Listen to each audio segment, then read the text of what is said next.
So when I first joined Guns N' Roses, it was in April of 2006, and we jammed 7 times and then hit the road for 3 months. No time to prepare, no time to get my gear or my brain in order or anything, wrap my head around it. It was just we jammed 3 songs in one night, did it next night, did it 7 times and hit the road. Uh, I was supposed to take a guitar solo. You know, everybody during the show, they have their moment where they take their solo and just, yeah. Uh, I always hated doing that kind of stuff. That's not really my thing. I like playing songs, and especially if I'm playing in Guns N' Roses, I know that people, especially at the beginning, were not there to see me. They were there to hear gun songs, and I just felt like I was providing them with a needed bathroom break for my solo or a chance to get a beer or something. But I wanted to do something that had value for the show. And I knew a lot of people wanted the song Don't Cry, and we weren't doing it in the set. And I remember it was in Lisbon, Portugal. There were 150,000 people watching, and it was being streamed on AOL and millions of people watching. And it was time for me to take my solo. I just didn't want to do it. I didn't want to go up there and just wank. That's what I felt like I was doing. I was just wanking. I was just doing nonsense that had no musical value or anything of substance. And I guess that was my own fault. I should have really worked things out, and I should have, if it didn't have substance, that's on me. But I felt like I just wanted to do something more. So I just started playing the song Don't Cry by myself. And I was just bringing in the melody and the chords and everything, and just did it spontaneously. And the audience started singing along. And for the next year, it was a major part of, it was a nice part of the show where we all got to connect. The audience, it was this moment where everyone was singing together. And so that was my solo.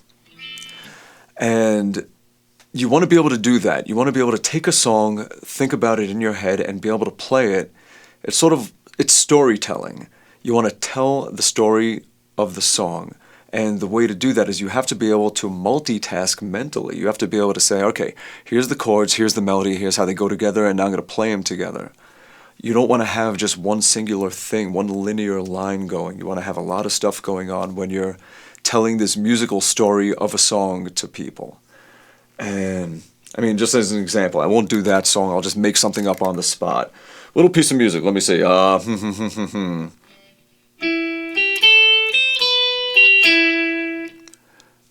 Doesn't really mean much until you put the chords behind it, make it a... And it's something you do in classical and jazz. Doesn't happen much in rock, I guess, because in rock we got such driven amps that it would dirty up too much when you have all these chords and things that are going to just make it clash. But you want to be able to do that, and in order to do that you have to be able to divide your brain and think about a few things at once and mental multitask.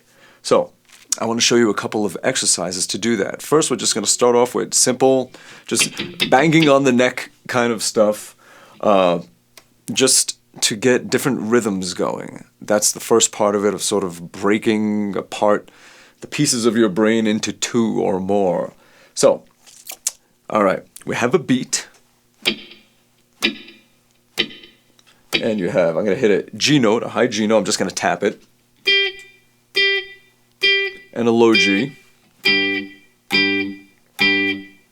What I'm doing here also, you should notice I am resting my first finger across it to mute everything so that it stays clean. If I don't, you're going to hear stuff. So use this finger as a mute and hit with this and this. So we have 1.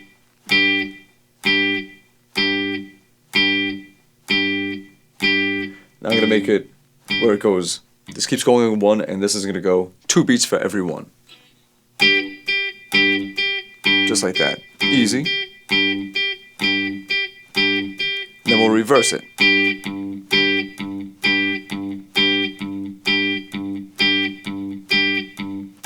Good. Now let's make it triplets. So it'll be 3 for 1. So we go.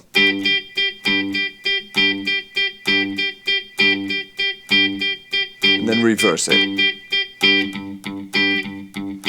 And when you do this, don't look at your hands, try and talk, have a conversation, don't even think about it, just have it some other background process going on that's doing this. Alright, then we're going to go 4, so it'll go 1, 2, 3, 4, 1, 2, 3, 4, and reverse it.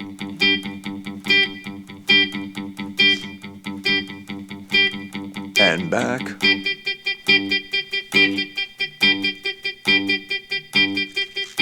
Let's go 5.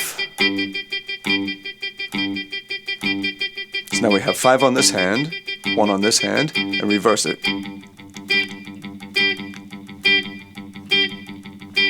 And then back. Very nice. Back to 1.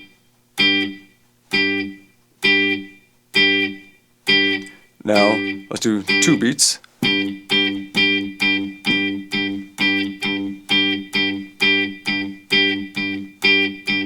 we're going to go 2 and 3. So we'll go like that. For every stamp of the foot, triplets.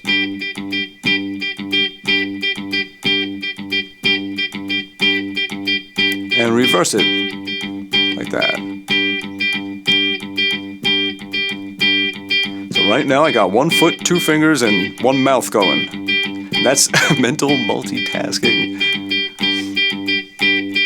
And then let's do 2 and 4, and reverse it. Easy one. The divisions of each other, so it's easy, it's nothing. Okay, so now let's do 2 and 5. So it's gonna go. We got 1, 2, 1, 2, 1, 2, 1, 2, 1, 2, 3, 4, 5, 1, 2, 3, 4, 5, 1, 2, 3, 4, 5. And you put them together like that. And still, don't look at your hands, don't think about it, just let it happen. And then reverse it.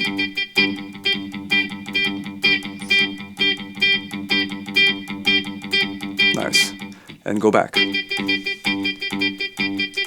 Now let's go 5 and 3. It's tricky. Keep your foot going.